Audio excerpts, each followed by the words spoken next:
Hello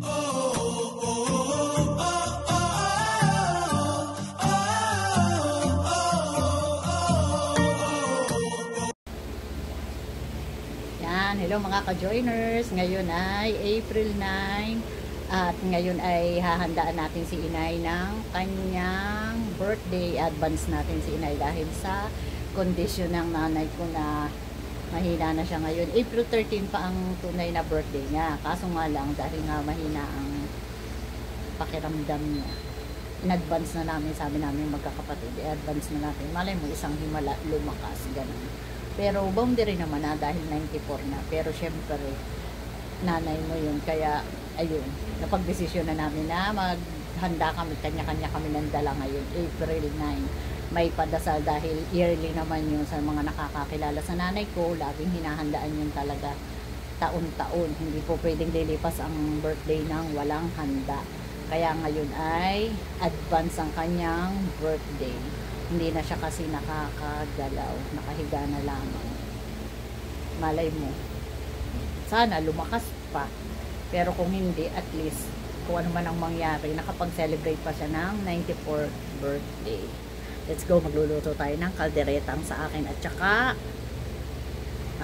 gelatin. Tingnan natin guys, magpe-prepare na tayo. Ayan, magagawa tayo ngayon ng gulaman kasi i-advance natin ang birthday ni Mother. Sa April 13 pa ang birthday noon, ngayon ay April 9 pa lamang, pero i-advance natin dahil nga sa kanyang kalagayan. Ayan, gumawa tayo ng tatlong sachet na Mr. Gulaman. Nilagyan ko na yan ng asukal at saka ng ano ito? Ito, lalagyan natin. Ayan, lalagyan natin ng gatas na evaporated bago isa lang kasi mabilis lang tong maluto. Instant sachet ng gulaman. Ubos na natin yung isang hindi naman natin yan magagamit na, kaysa mapanis, ibuhos na lang natin. Tapos gagawa tayo ng kaldereta, special kaldereta. Share kaming magkakapatid kung ano yung gustong dalhin yun, kasi mamaya ay may padasal. Hindi na rin talaga bumabangon, tsaka talagang konti na lang yung kinakain, kaya malay natin isang himala. Pero boundary naman kaso nga lamang syempre magulang natin yan, makakalungkot din naman. Yan, papakuluan na natin sa mahinang apoy. Linis ng kalan ko Ngayon, magpapakulo na tayo magigisa na tayo ng tawag dito, buto-buto. 4 na kilong buto-buto ang binili natin. Nasaan ang aking? Yan, magigisa na tayo. Gigisa muna tayo. Yan. Ito, magigisa tayo. May sibuyas, bawang, usual. Tapos ito ang ating ingredients. May patatas, carrots. Ito yung carrots. Ito yung bell pepper. Naglalagay ako ng Mang Tomas. Tapos, ito, may pickles. Tapos, peanut butter. May peanut akong malaki yung binili ko sa yung parang Costco, yung imported na peanut, kaso maalat. Kaya maglalagay tayo nito, plus maglalagay tayo nitong para hindi masyadong maalat. Ngayon, magigisa na tayo. Ayan. Ito. Malakas na ang ating bawang. Ayan na.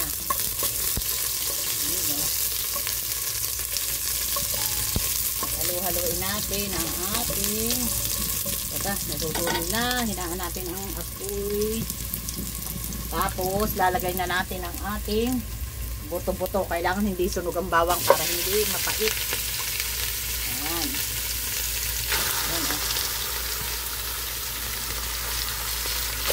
Ayan 4 na kilong buto-buto. Ayan.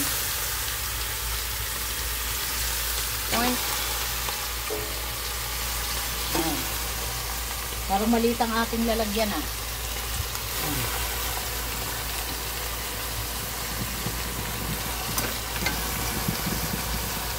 Ayan. Ayan.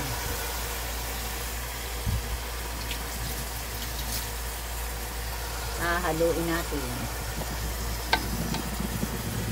Haluin natin. Ay, lagyan na natin ng asin. Ito.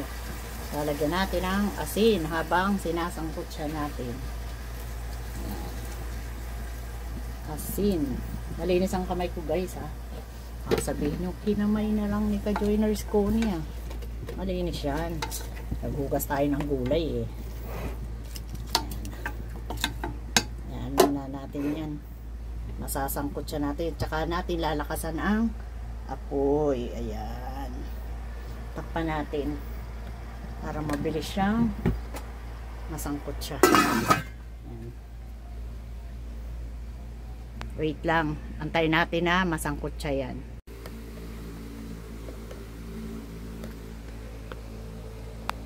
Ayan. Ito yung ating mga gagamiting ingredients. Tomato sauce. Gumagamit ako ng cheese. Ayan o, cheese. Gumagamit ako ng peanut butter. Itong malaking peanut na ito, ano to, nabili namin yung parang sa Costco. Kaso lang, maalat siya. Kaya bumili ako ng local na ganito.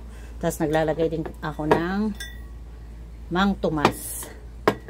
Tapos, ayan, carrots, patatas, bell pepper, ito, bell pepper. Tapos, pickles. Yan ang ating gagamitin sa ating kaldereta. Kaso lang, naubusan tayo ng gas, mga ka-joiners. Ayan, 4 na kilo. Antayin natin yung gas na magde-deliver. Gas, i-deliver tayo ni Kuya. Yan. May nakasalang pa naman ako eh. Pag sinabi ko yung Connie Sandoval, dun yung sa kabila, pero sa amin din yun, ha. Tapos dito sa tabi ng bahay ko, 2 building. Tsaka ito, yung harap. As in, sa kabila na yun? Sa akin yun.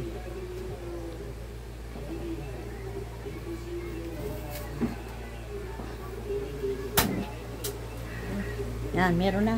Meron na. Teka lang. Bayad tayo kay Kuya. Ay, naku Kuya naman. Magkano nga? 9? 980 po. 980. Sus mo. Oh, sa ina yung 20 po. Yeah. Thank you Salamat po. Salamat. Shout out ka muna sa ating vlog. Out sa mga ano natin. Oh, shout out sa mga customer ni Kuya. Salamat Okay, sige, salamat. Ayan, kumukulo na ang ating gelatin. Mahinang apoy lang tayo guys ha. Hindi pwede ang malakas. Magbabubbles. Mahina lang. Yung ating yan, bago pa lang. Tagal-tagal pa yan. Palalambutin pa natin. Ayan. Luto na ang gulaman natin. Ngayon ay ating ilalagay na sa ating lanyera. Ayan. Sasalain natin para hindi masama yung mga matitigas. Sasalain natin.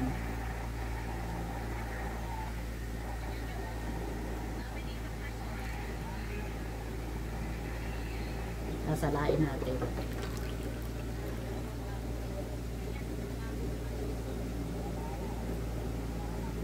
Para pinong-pino. Ito.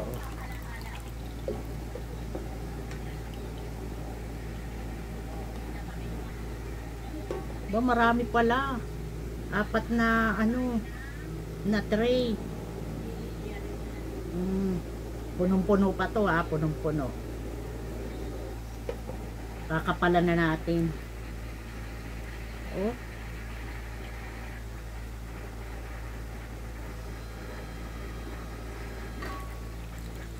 Apat.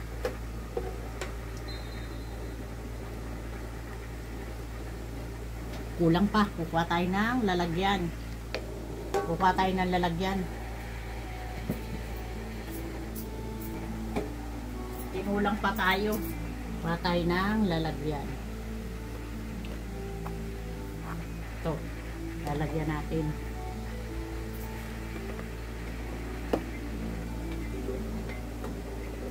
Aabuti na tayo ng tigas.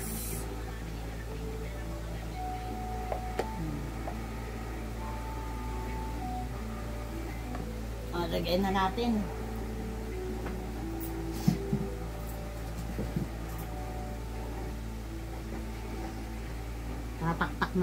Tataktak na natin ito. Ayan. Oh. Nakaisa pa. Oh. Nakaabot pa ng isa, bali tatlong sachet na Mr. Gulaman ay bali limang container.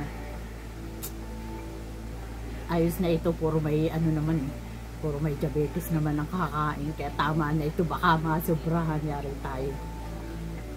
Okay na to, 5.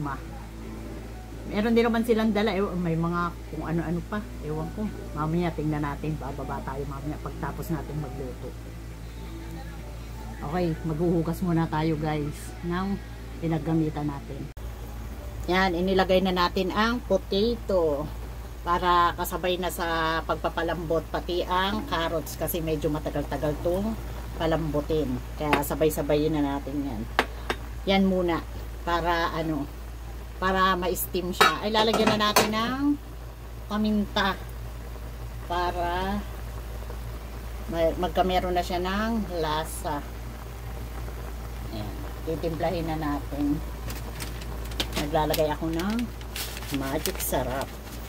Kayo mga ka-joiners, naglalagay din kayo niya. Yan, okay lang yan. Safe naman yan. Safe yan. Hindi ang gagawin kung delikado sa ating health. Tapos, pampalasa. Tansya-tansya lang yan. Ganyan lang ako magluto. Tansya-tansya. Mamaya na ulit. Mamaya na ulit. Haluin natin.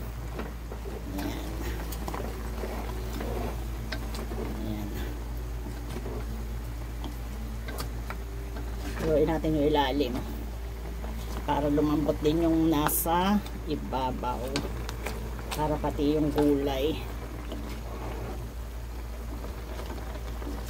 Ganyan kaming magkakapatid, kung anong sabihin magdadala kanya-kanya. O sige, dala tayo, kami magkakainan.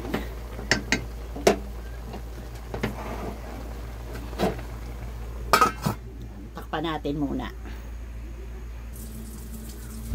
Maghuhugas muna tayo ng ating ng ating pinagkaitan. Pag ako nagluluto, hugas ka agad. Ayoko nang natatambakan. Para malinis pagka sibusalan. Ang kalat-kalat mo.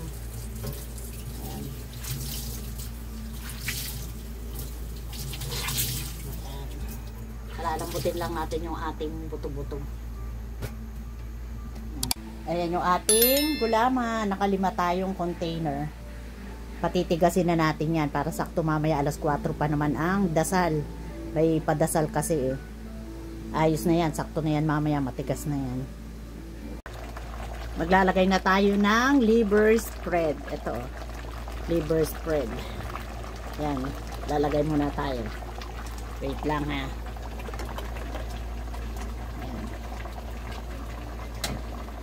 Iuubos natin ito para mas malasa. Maglalagay tayo ng liver spread. Pagsabay-sabayin na natin guys. Pagsasabay-sabayin na natin. Teka lang. Pagsasabay-sabayin na natin ang lagay. Dali.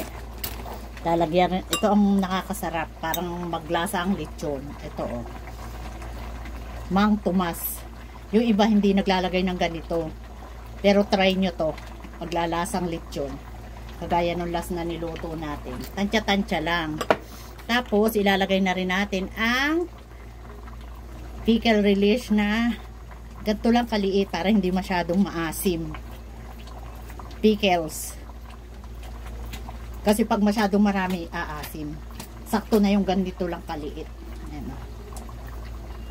Special. Tapos, lalagyan na natin ng peanut butter. Lagay tayo ng peanut butter. Ito, oh. Ang laki, eh, oh. Bango. Mabango siya, oh. Ayan, mabango siya kaso maalat. Maalat siya. Ganito karami, oh, para malasa. Teka.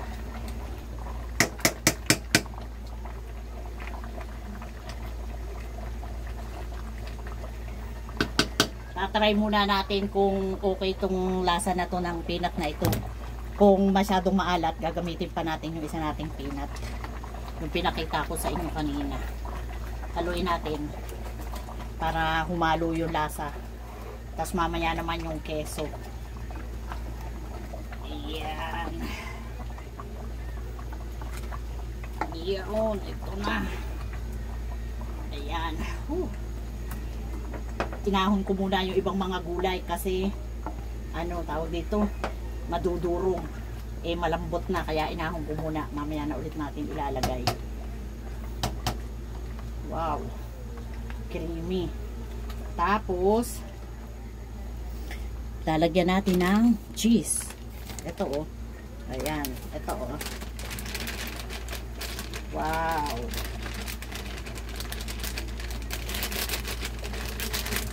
Ito ang ginagamit ko para mabilis mag-melt. Yun. Dami. Ayan, oh. Daming cheese. Tapos, ilalagay na rin natin ang bell pepper kasi luto na yan. Ano na lang yan. Ibabalansin na lang natin yan. Tapos, hindi ako naglalagay ng patis kasi maano yun, tawag dito. Ano ng kidney. Kaya hindi kami nagamit masyado ng patis. Yan, hahaluin muna natin. Halo.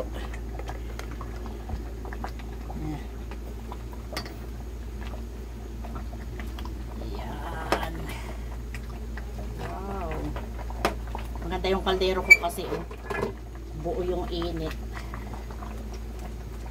Tutunawin na lang natin yung cheese. Ayun. Yan. Tsaka titimplahin natin kung maalat. Yan, makita nyo yan.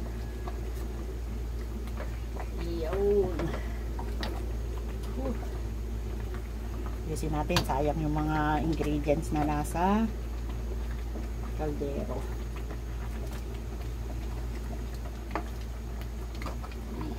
Inaano natin ang apoy. Wow, masyadong malakas. Kasi luto na siya.